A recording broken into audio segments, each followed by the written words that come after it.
सभी को जय माता की। आप सभी का एक बार फिर से हार्दिक स्वागत है। सबसे पहले 2 गज की दूरी, मास्क है जरूरी, इसका पालन अवश्य करें। अभी भी कोरोना समाप्त नहीं हुआ है। अब आते हैं आज के चर्चा पे। आज के चर्चा का विषय अति महत्वपूर्ण है, क्योंकि आज के चर्चा का विषय है संतानहीनता या वंशनाश योग, यानी आपके संतान न होने के कारण आपके वंश का अंत हो जाए या संतान ही न हो। इस समस्या से अत्यधिक लोग परेशान हैं। इस विषय में आपको मैं पहले भी काफ़ी जानकारी दे चुका हूँ। आज इस विषय पर थोड़ा विस्तृत जानकारी दूंगा कि क्या आपके कुंडली में भी संतानहीनता योग है क्या, और आप उन बातों को सुनकर स्वयं ही देख सकते हैं कि क्या आपके कुंडली में यह योग है। यदि योग है तो क्या उपाय करना चाहिए। इस बार सिर्फ ये बताऊंगा कि आपके कुंडली में संतानहीनता या वंशनाशक योग तो नहीं है, या संतान प्रतिबंधक योग तो नहीं है। तो आप अपने कुंडली को निकाल लीजिए और बड़े ध्यान से देखिए कि आपके जन्म कुंडली में यदि चंद्रमा और तृतीयेश लग्न यानी पहला भाव, चतुर्थ यानी चौथा भाव, छठा भाव यानी रोग भाव, अष्टम भाव और दसम भाव, इसके साथ ही 12वां भाव, यदि इन 7 भावों में स्थित है, यदि चंद्रमा, फिर से सुन लीजिए, यदि चंद्रमा और तृतीयेश यानी तृतीय भाव का स्वामी, ये दोनों लग्न, चतुर्थ, षष्ठ, अष्टम, दसम और द्वादश इन भाव में यदि स्थित हों तो ऐसा योग संतानहीनता योग पैदा करता है। यानी आपको या तो संतानें होंगी ही नहीं, या तो होंगी भी तो अल्पजीवी होंगी, जो बाल्यावस्था में ही उनका जीवन समाप्त हो सकता है। एक और योग पे ध्यान दीजिए।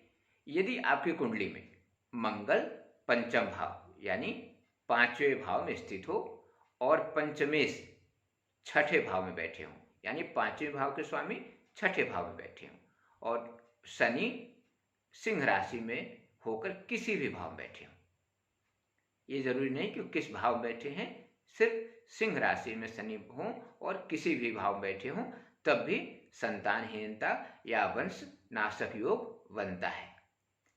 इसके बाद एक और योग, आपके कुंडली में यदि लग्नेश यानी लग्न भाव के स्वामी और बुध, यह दोनों यदि चतुर्थ, सप्तम और दसम यानी केंद्र भावों में लग्न को छोड़कर किसी भाव में स्थित हों, लग्न छोड़कर यदि केंद्र भाव में ये लग्नेश और बुध एक साथ स्थित हों, तो भी मान के चलिए आपके कुंडली में संतानहीनता योग बन रहा है। अब आते हैं कुछ और योग पे। यदि आपके कुंडली में पंचम भाव, अष्टम भाव और द्वादश भाव, इन भावों में सारे ग्रह बैठे हों और इन पे किसी शुभ ग्रह की दृष्टि नहीं पड़ रही हो, तो भी संतान विच्छेदक योग बनता है या वंशनाशक योग बनता है।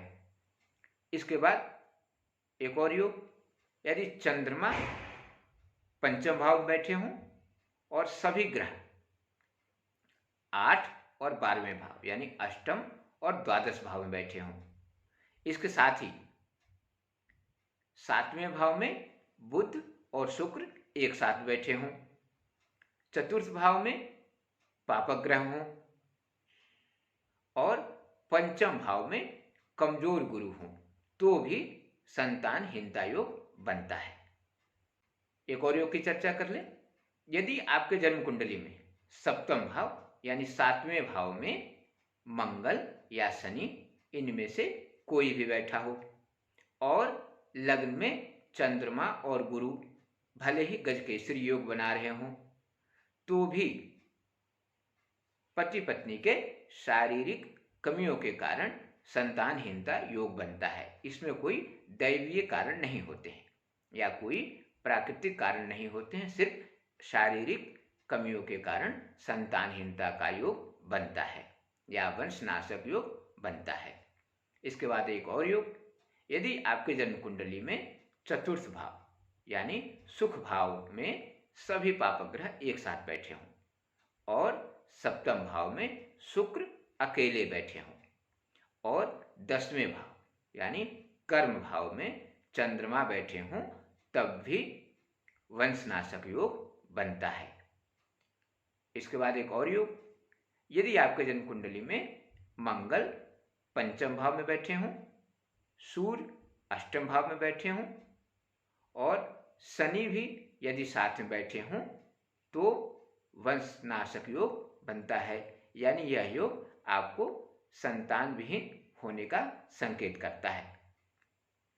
और भी बहुत सारे संतान विहीनता वाले योग हैं, उस पर और विलंब से अगली वीडियो में मैं आपको इस पर विशेष जानकारी दूंगा कि क्या आपके कुंडली में संतानहीनता योग तो नहीं है, लेकिन क्या विलंब से संतान होने की प्राप्ति का योग है, और यदि है तो उसके लिए उपाय किया जा सकता है।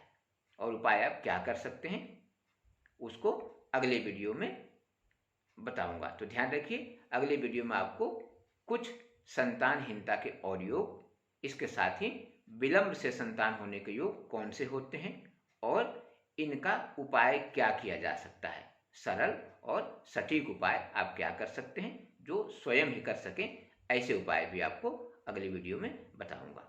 तब तक के लिए धन्यवाद।